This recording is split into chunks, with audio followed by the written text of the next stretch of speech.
ఈ మధ్యకాలంలో మేము ఒక వీడియో చేశామండి. దానిలో మేము కుల వ్యవస్థకి వ్యతిరేకం, కులరహిత హిందూ సమాజం మా కళ అని చెప్పాము. దానికి చాలా మంది అదేంటండి మీరు కుల వ్యవస్థకి వ్యతిరేకంగా ఎలా మాట్లాడతారు, కులం హిందూ ధర్మానికి మూలం అంటూ కొంతమంది ఒక ఉదాహరణతో ముందుకొచ్చారు. అధర్మాభిభవాత్ కృష్ణ ప్రదిశ్యంతి కులస్త్రీయ స్త్రీషు దుష్టాసు వార్ష్ణేయ జాయతే వర్ణశంకర.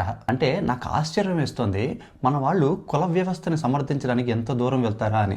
అర్జునుడు చెప్పిన ఈ ఒక్క శ్లోకాన్ని పట్టుకొచ్చి అర్జునుడే వర్ణశంకరం ఏర్పడుతుందని చెప్పాడు, మీరు కుల వ్యవస్థకి ఎలా వ్యతిరేకంగా మాట్లాడతారు అని. అర్జున విషాద యోగంలో అర్జునుడి మాటలను చాలా మంది తప్పుగా అర్థం చేసుకున్నారండి. ఇక్కడ అర్జునుడి ఉద్దేశం ఏమిటంటే యుద్ధం వల్ల చాలా మంది పురుషులు మరణిస్తారు, కుటుంబ వ్యవస్థ దెబ్బతింటుంది, సమాజంలో అధర్మం పెరిగిపోతుంది, అక్రమ సంతానం పుడుతుంది, దానివల్ల వర్ణ సంకరం ఏర్పడుతుంది అన్నారు. ఇక్కడ వర్ణ సంకరం అంటే ఒక వర్ణం వారు వేరే వర్ణం వాళ్ళని పెళ్లి చేసుకుంటారు, అది అధర్మం అన్నట్లు కాదండి. ఆ టైంలో అర్జునుడు సరైన ఆలోచన కూడా కలిగి లేడు, అది ఆయన అపోహ మాత్రమే. దాన్ని తర్వాత కృష్ణుడు సమర్థించాడా? లేదు.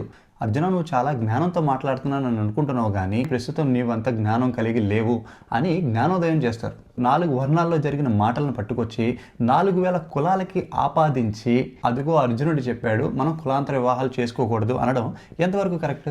ఇక్కడ మీరు తెలుసుకోవాల్సిన 2 విషయాలు. వర్ణ వ్యవస్థ వేరు, కుల వ్యవస్థ వేరు. వర్ణాలు 4 ఉంటాయి, కులాలు 1800 కులాలు ఉన్నాయి భారతదేశంలో. అలానే ఇంకా సబ్ కాస్టులు పెట్టుకుంటే 4500 కులాలు చిల్లర ఉంది మన భారతదేశంలో. అంటే దేవుడు పనిగట్టుకుని 4500 కులాలు అందులోనూ కేవలం భారతదేశంలోనే సృష్టించాడా? ఇప్పుడు కులాంతర వివాహాల గురించి మాట్లాడదాం. అన్య కులస్తుల్ని పెళ్లి చేసుకుంటే వారికి పుట్టే సంతానం పెట్టే పిండ ప్రదానాలను పూర్వీకులు స్వీకరించారు అని చాలా కుటుంబాల్లో అంటున్నారు. ఇది నిజమా?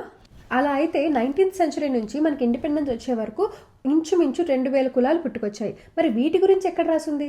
చాలా మంది మనుస్మృతి ఉదాహరణ తీసుకొస్తున్నారండి. మనందరం కృష్ణుడిని నమ్ముతాం కదా. కృష్ణుడు చెప్పిన మాట ఏమిటి? కాలానికి అనుగుణంగా మనం కూడా మారాలి. కొన్ని వేల సంవత్సరాల క్రితం ఉన్న పట్టింపులు, రూల్స్ 2026లో కూడా పాటిస్తామంటే అది మూర్ఖత్వం అవుతుంది. అనులోమ వివాహాలు, ప్రతిలోమ వివాహాలు అంటే అగ్రవర్ణంలో ఉన్నవాడు తక్కువ వర్ణంలో ఉన్న స్త్రీని పెళ్లి చేసుకుంటే అది అనులోమ వివాహం, అగ్రవర్ణ స్త్రీని తక్కువ వర్ణ పురుషుడు పెళ్లి చేసుకుంటే అది ప్రతిలోమ వివాహం. ఏంటండి ఇది? ఎవరు ఎక్కువ, ఎవరు తక్కువ? మనకి ఇక్కడ కులానికి ఒక రామాలయం ఉన్నట్టు మనం పోయిన తర్వాత యమలోకంలో కూడా ఏ కులాన్ని ఆ కులాన్ని కూర్చోబెట్టరండి, అందరూ ఒకటే లైన్లో ఉంటాం. మనుషులు ఇది తెలుసుకున్న రోజు బాగుపడతారు. ఈ కులాల జాడ్యంలో ఇలాగే కొట్టుమిట్టాడుతుంటే నేను నిజంగా చెప్తున్నానండి, హైందవ ధర్మానికి ఇది చాలా పెద్ద ముప్పు. దయచేసి ఈ కుల పిచ్చిలోంచి బయటికి రండి. సర్వే జన సుఖినో భవంతు. జై శ్రీమన్నారాయణ.